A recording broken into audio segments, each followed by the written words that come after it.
Hello, welcome everybody to this month's Architectural Humanities Book Talk. Firstly, I wish to recognise and pay respect to the elders and communities past, present, of the lands in which our event takes place. I'm coming to you from the land of the Tupi and Guarani peoples. I further acknowledge the traditional owners of the country in which you are on and pay respects to their elders past and present. I'm Daniel Ryan, the creator of the Architecture Humanities online book talk series, and we're delighted to have Essie Eisterer and Lady Sasha Jones join us today to talk about their new book, In the Daylight of Our Existence, Architectural History and the Promise of Queer Theory, published by GTA Verlag. We'll drop a link into the chat shortly so you can follow up and see it. Essie Eistra is an assistant professor for architectural history and theory at the School of Architecture at Princeton University and the co-director of research of the Princeton Mellon Initiative. Lady Sasha Jones is a writer, designer, and curator whose research-based practice explores Black spatial histories through text, sculpture, toy making, and community-engaged programming. She's currently pursuing a PhD in the history and theory of architecture at Princeton University. The talk is being recorded and will be available on the University of Sydney's Architecture, Design and Planning YouTube channel in coming days. So over to you, Essie and Lady Sasha. Thank you so much, Daniel Ryan, for this introduction. And we also collectively want to thank Cameron Logan and Hamish Lonergan for this invitation to present the new book that was really just finished, In the Daylight of Our Existence, Architecture and the Promise of Queer Theory. Lady Sasha will also say hello while I get our slide presentation on the way. Yes, good morning, everyone. It's evening here in Philadelphia. But as was shared, I'm currently in my fourth year of my program at Princeton in the very, very early stages of writing my dissertation. And I wanted to share a little bit about my research, which explores building histories of play and performance in the American South during the late 19th century. However, I believe it's really my background in arts administration and curating and art writing that made this opportunity to work with SC on this book and bridge all those parts of my practice and scholarship together in support of this project. So I'm really excited to be here with you all. Thank you. Okay.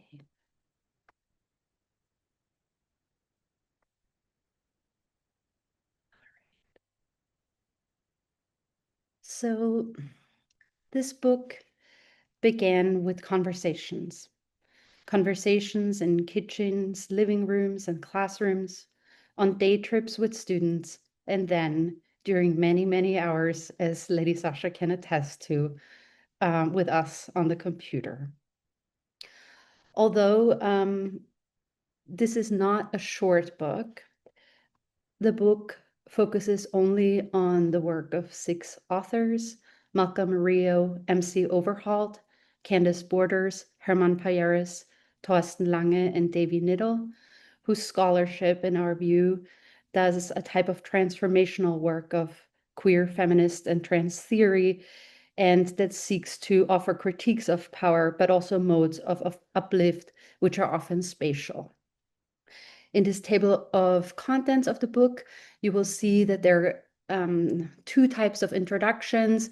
We will also talk in just a second that we were a kind of curatorial team for the images, Lady Sasha and myself, as well as Molly Brand and Catherine Weilein. And then the book is divided in 3 parts: cooperative infrastructure against the state, public domesticities, domestic publics, and ecology of friendships. According to this idea of conversation, it was really important to also put different type of work that is more informed by perhaps like feminist theory and trans theory and conversation, and kind of see what can happen across these so situated bodies of work. So what we first want to do is acknowledge the work of all authors. We won't be able to kind of give an introduction to each of the chapters today, but we want to kind of familiarize you with what were some of the looming concerns in the book. We also want to highlight that the book was really from the beginning conceived as a teaching resource. A lot of the authors first kind of workshopped ideas together in each other's classes, and that students and their commentary on the work has also given this book shape. We could also talk a little bit about different cover options and why publishers go this way or another, but we thought to focus today really on the three important kind of commitments we had in giving space to these 6 different types of bodies of work. From the outset, in this book being a teaching material, we wanted to be able to provide secondary and primary sources.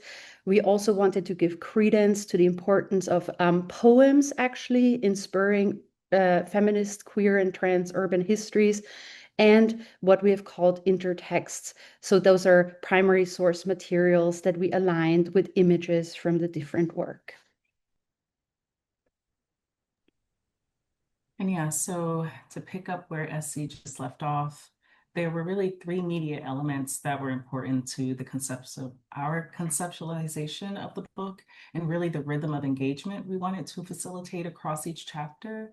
Those elements were or are poems, images, and as SC just mentioned, a wide body of intertextual materials. And if you had the opportunity, anyone, to read a bit of the text, one of the opening texts titled Archives, Intertext, and Friendship, you may already have some grounding in the theoretical, cultural, and poetic interventions we were committed to throughout the process of arranging this diverse set of visual and textual materials. But what I want to share a little bit more about as we go through some of the next couple of slides is, as Essie mentioned, we were really committed to curating this large body of media as a way to serve as a method to render queer feminist architectural histories visible, and really to establish a process for thinking about the archive as a collaborative economy of documenting the everyday, and I mean the everydayness of a place, a community, and individual subjects over time. And so here, what you're seeing on the screen now is an example of the poetry, of some of the poetry that is assembled throughout the book. Here, Torsten Lang's chapter opens with a sweet poem by Ian Young titled The Mutes. Next slide. While there was an emphasis on poetry, the literary sources really take on many genres. And so here in Debbie Niddle's chapter, there are plenty of examples of textual archival matter that really help to flesh out the historical and theoretical claims being made surrounding June Jordan. And here's what we're seeing right now on this double spread is a manuscript draft of her novel, His Own Where. And as this use of literary references, as many of us know, is pretty unconventional in architectural history and historical methods. What we were really seeking to incorporate was a more embodied reading, a wide range of readings, embodied readings on the built environment through literature. So next slide. And so the work around images, particularly photography, and there's a range for including photography, art, fine art images, as well as a body of photojournalism. What was really in sharp focus between the chapters was how a lot of these images drew us into the interiors of spaces, the interiority of relationships and social gatherings in ways that reorient our understanding of queer feminist organizing in relation to the city and urban history. Again, it is in the intimations of the everyday, those daily practices of space making and building that anchor much of the visual media. And this is illustrated here very well in MC Overhalt's chapter. Again, a double spread of a photo album, really a record of the spatial context that emerged through feminist reproductive health activism in the 1970s. And in the next slide, we get to see a little bit of the art photography I mentioned. Here's a work by Chantal Renaud and Rio's chapter that maps an urban history of ballroom culture that I'll get into a little bit more later.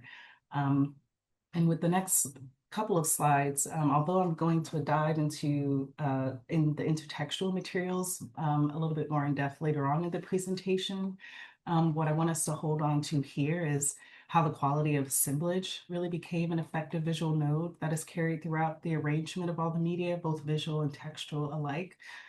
So really In one way, they volumize the big urban histories examined in each chapter and produce these counter narratives and counter urban histories that are centered on really building coalitions of solidarity, that are building these counter narratives around intentional families and sources of collective care that are mapped onto the urban environment.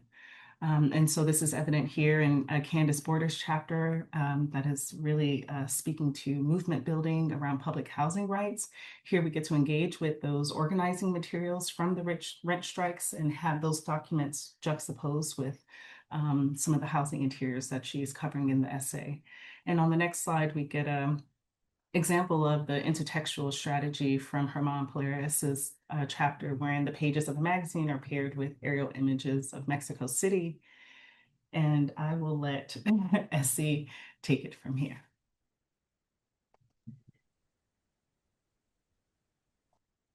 So what we want to use kind of the next 15 minutes or so is give you perhaps a little bit of the taste of the writing that's also contained in the book from the introductions. And then at the end, we will talk a little bit more about the intertext in particular to delve down more into of the chapters. The last thing I do want to acknowledge before I start a bit of my 10-minute semi-reading is that really many people were involved in this book, and that all of the authors wish to thank especially those who helped make this book a reality, the many archivists that work with us, but also those who have protected really frail feminist, queer, and trans collections, who have actually lent not only their visuals and photographic material to us, as well as some literary materials, but a lot of their time. Okay.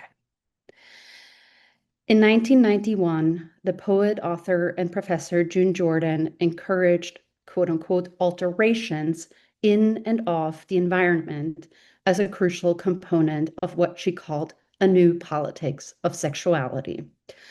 Originally delivered as an address to the Bisexual, Gay, and Lesbian Student Association at Stanford University, in the essay, Jordan advocated for a coalitional politics that recognizes joint struggles against normative sexuality and gender roles, as well as their entanglement with intersecting forms of marginalization, including race, class, migration, or religion.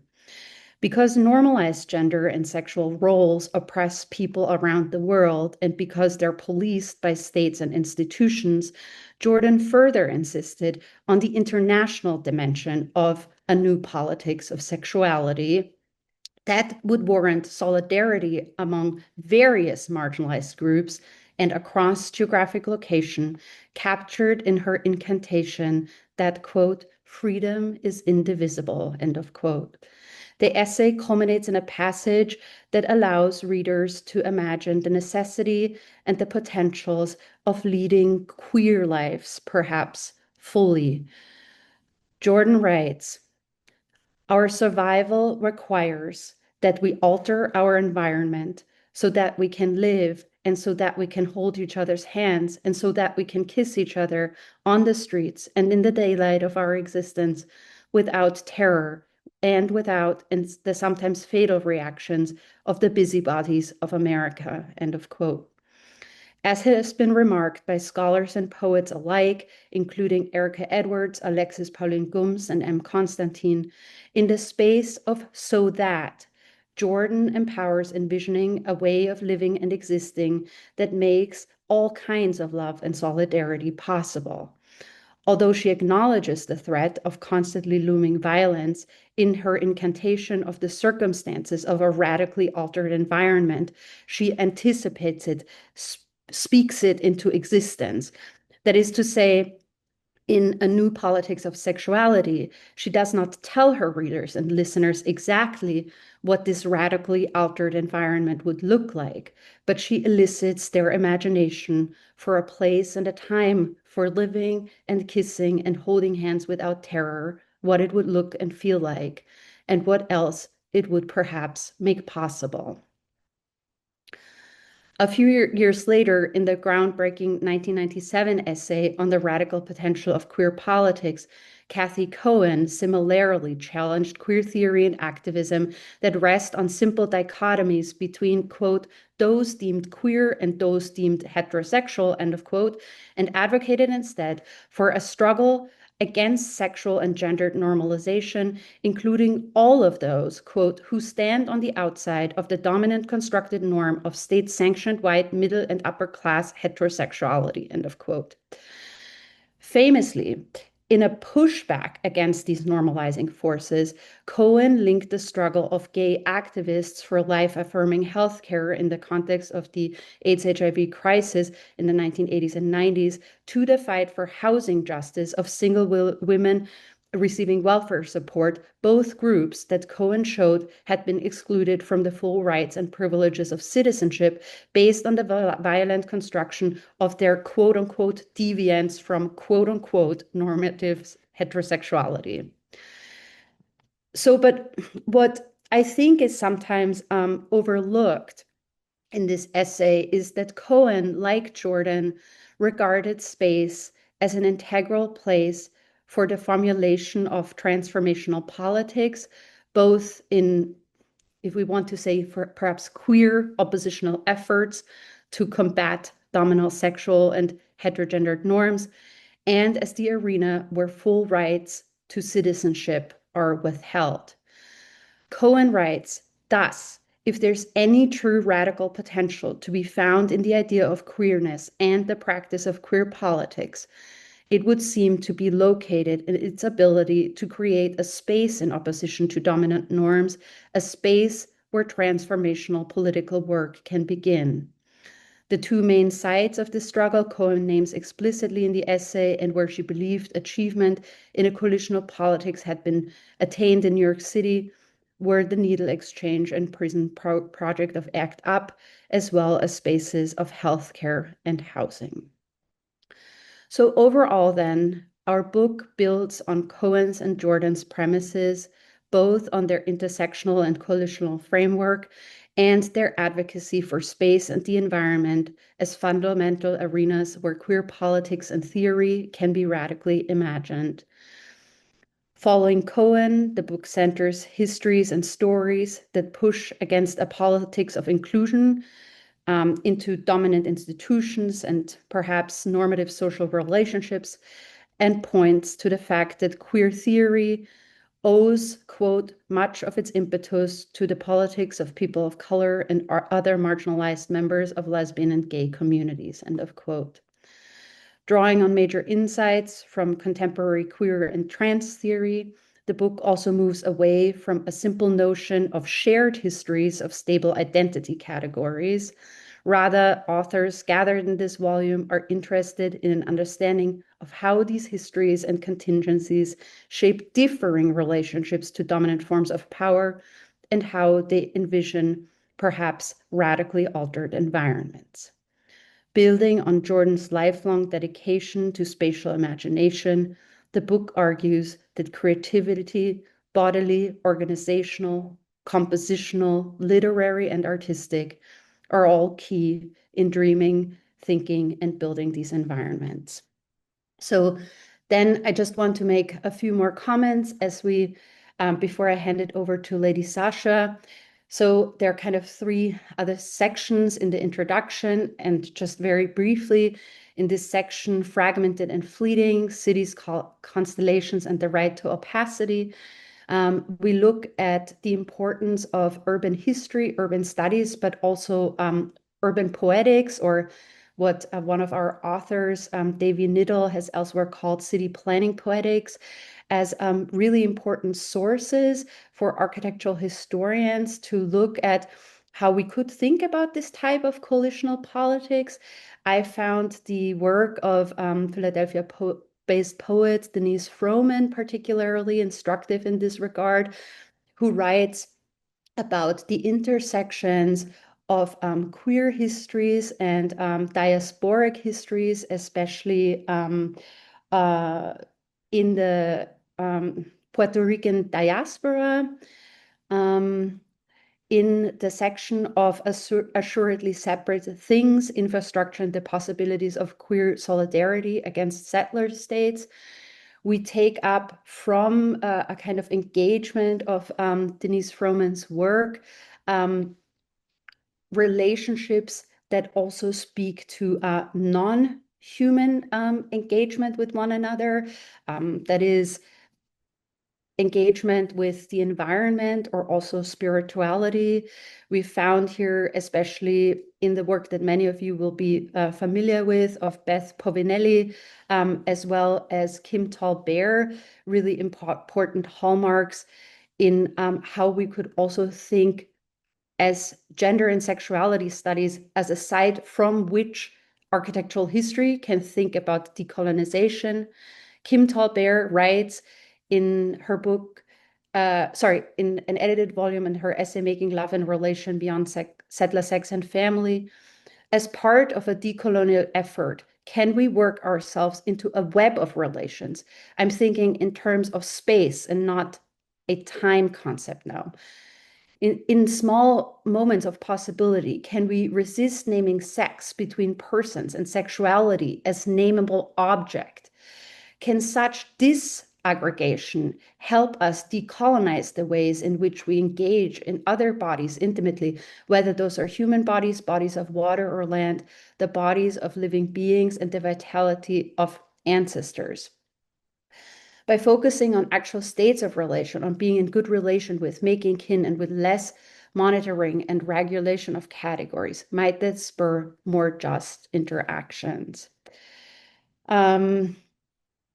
The last thing, perhaps, that I also want to remark, and where the book and its introduction perhaps also end, is kind of putting June Jordan, who is mainly known to architects perhaps as a poet, in conversation as a theorist of queer theory and architecture.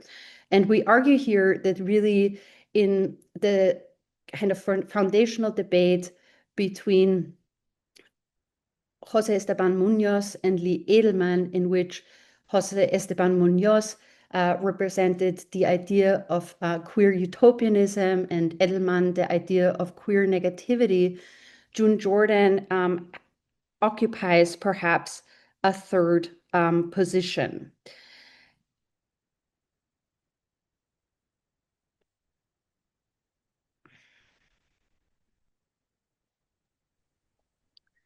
Many of you will be familiar of Munoz's articulation of futurity in his dictum, queerness is not here yet. Queerness is an ideality. Put another way, we're not yet queer. We may never touch queerness, but we can feel it as the warm illumination of a horizon imbued with potentiality. We've never been queer, yet queerness exists for us in an ideality that can be distilled from the past and used to imagine the future. The future is queerness's domain. Queerness is a structuring and educated mode of desiring that allows to see and feel beyond the quagmire of the present. I want to end perhaps by suggesting that Jordan's incantation of "so that" echoes Munoz's articulation of futurity, anticipating the transformational aspects of trans theory and the ways in which queer theory, activism, and life are always in a process of becoming. Indeed, we might even think of Jordan's daylight of our existence as a reverberation of Munoz's evocation of the illumination of the horizon, or indeed its mirror image. But in a way, there are three important qualifications that mark Jordan's work as a clearly legible third position amongst theorists of the late 1990s. For one, Jordan's writing, at least since the 1970s, always operated with a view towards global solidarity movements, and she was an activist by conviction who traveled and physically put her body on the line where she felt it mattered. This is why she found in the barren Greek island of Mykonos in the early 1970s, a kernel of what would become her core arguments about land reform in Mississippi, her ideas anticipating contemporary calls for land as reparation. And it was also her activism of the early 90s that made her tirelessly write why Americans should be in solidarity with people in the Lebanese refugee camps near Sabra and Shatila. As she voraciously photographed TV sets and laundry lines among rubbled homes, she emphasized that these were still places of life where people tried to make meaning and uphold kinship structures, and where they laundered and worked, and where they tried to organize a more decent life. And so I would say that Jordan's third position is both actual and imaginative. Throughout her life, she tirelessly worked from actual life conditions with words, deeds, actions, pictures, interiors, spatial practice, and architecture towards global solidarity that centers a politics of transformation. At its core was the notion that freedom is indivisible in the United States and elsewhere. Queerness, then, for Jordan is and was always there and here. And she imagines throughout her work what is possible in the spaces in between and in the daylight of our existence. She builds the path to the horizon. And now I'll give it up to Lady Sasha, who will say a few last things about some of the intertexts. And Daniel might need like 4 or 5 more minutes, okay? Okay, thanks. Okay, I'm excited to pick up, but I would be remiss if I didn't name the others who were part of this curatorial charge before I go on: Molly M. Brandt and Catherine George Whalen. And so I will focus the next couple of minutes on the 2 chapters that I worked very closely with, and that is the chapters by Malcolm Rio and Candace Borders. So alongside the images and texts I mentioned or talked about earlier that accompany the chapters, the intertextual materials really reflect the deeper ephemeral and the social qualities of performance, leisure, organizing, placemaking, and gathering across Black and Brown communities. This point is concretely, sorry, I have a cat that's trying to join us. This point is concretely illustrated in Rio's essay titled Architecture is Burning: An Urbanism of Queer Kinship in New York Ballroom Culture, where really what I want to talk about is how a cross-generational exchange occurs in this chapter between photographers Chantal Regnal and Austin Hanson. Their images really stand as bookends to Black social life in New York City, with Hanson documenting Harlem in the early 20th century and Renaud capturing images of ballroom culture at the turn of the 21st. In many ways, their work can be mapped onto one another, as their subjects and communities of focus really cultivated the same neighborhoods and even the same buildings, public grounds throughout time. And moving on to some of the images, there's another example of some of, yep, and then we'll go on to Candace. That's awesome. Awesome. What was important to both Candace and us was to provide readers with an opportunity to review this prominent and familiar housing block in architectural history. We can go to the next one. Yeah. In architectural history from the vantage point of the interior, and also through the words and politics of its inhabitants, who are really at the center of the spatial history. We can go to the next. Yeah.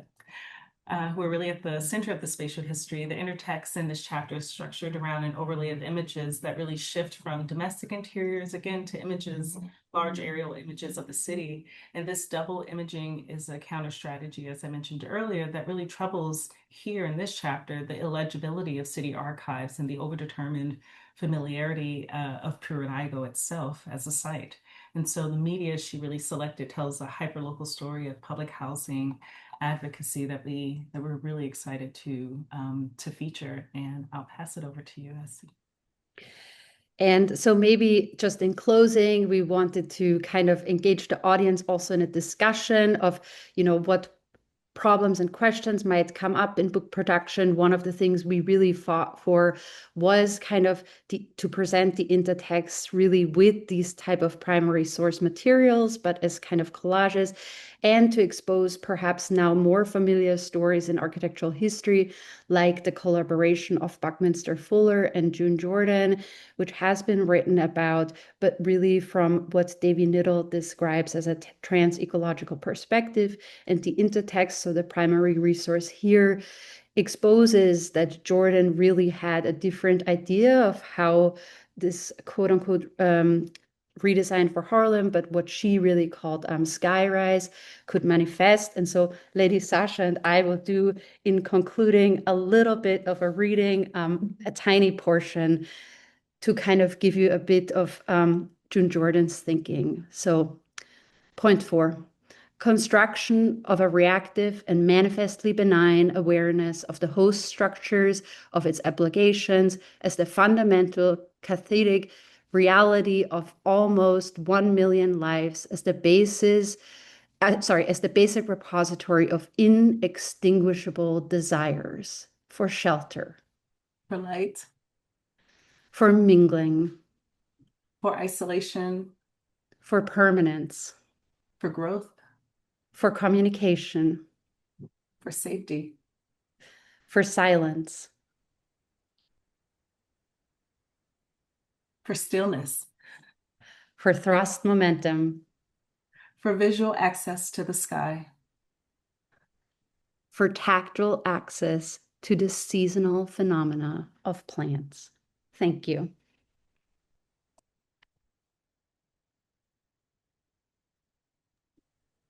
Thanks so much, Lady Sasha and Essie.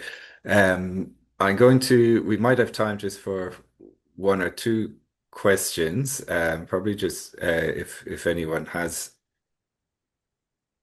wants to respond as a key question.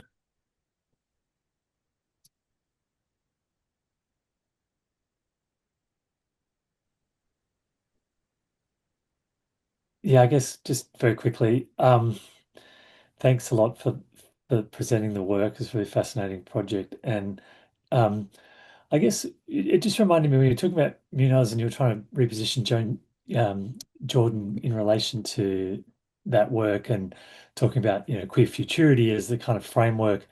I was just thinking about work I engaged with a little while ago now, but on Afrofutures and thinking about that framework and how I guess those intersections or how those questions principally framed racially, but also with the same sense of the utopian or impossible or imaginative are part of that framework that I guess driving the set of writings and concerns, more which seem more like grounded in a way. But if you just look at the table of contents, but just that framework made me think, well, how does that element play into these otherwise what feel like these very socially grounded activist campaigning type situations, connect it to that more playful imagination in a sense of transformation in the future?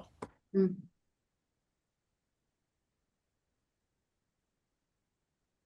Me. So thank you so much. This is a really great question. I think one of the things I would say, and Lady Sasha and I have actually worked on that together in a separate project, is I think actually what makes Jordan kind of interesting is that she really comes from a planner's perspective, and that a lot of her writing that precedes Skyrise comes from having worked on the Lower East Side, really gone through copious notes on planning documents where she insists that. So we worked on an essay where she writes about poverty as a place, and where she says, in order to really change the physical conditions of people, one would really have to engage with place and placemaking. And yet, what's so beautiful about her, she's kind of toggling between these two things where it is always looking toward the horizon. She's incredibly imaginative how space could be, how it could be differently used. It has an ethics of functionality, and yet it's poetic. But it also really has a planning ethic, interestingly enough. I'll give it over to Lady Sasha also. Yeah, I don't have much more to add to add. That yeah, I mean I'm really excited about a lot of the things that we were able to uncover in tackling that essay project. One about, I think, to your project point about a planning ethic, but also in how she speaks directly to power was something that I'm constantly holding on to in that essay, in regards to how she's always talking back to the field and to officials, and have a very particular naming politic that is just so powerful and striking, and yes, very um what is it, practical, and have very direct means, and what is it, I'm losing words at this hour of night here. But that it's very practical but also imaginative to what Essie was just getting to. Yeah, I'll end there. Great. I'm aware that we tend to do these things as fairly short and sweet, so we've kind of just after the half hour. So I will just wish to say thank you so much to both of you for joining us, and also just to put uh, a plug out as well for our next talk, which will be at the end of next month with Fiona Smith, who'll be talking about her new book, Pistols in St. Paul's, which is a really interesting book actually on the history of acoustics as well. So we're really excited about that. And thank you again so much, Essie and Lady Sasha, for joining us at a relatively late hour as well, and for all the time and work you've put into this book. I'm actually really excited to look in more depth about it, and particularly interested to explore even the notion of the right to opacity, which I think is fantastic as well to look through. So thank you so much, and thank you Daniel, may everyone I for say joining one us. more thing to the audience? Sure. The book has slowly been petering into kind of sales, but everything is downloadable online, and so it's free. And whoever wants to take a look, it's already there on the GTA website. Yes, and there's a link there through. Okay, thank you so Thank much. you so much. Yeah. Thank you both. See you Bye. later. Have a good evening.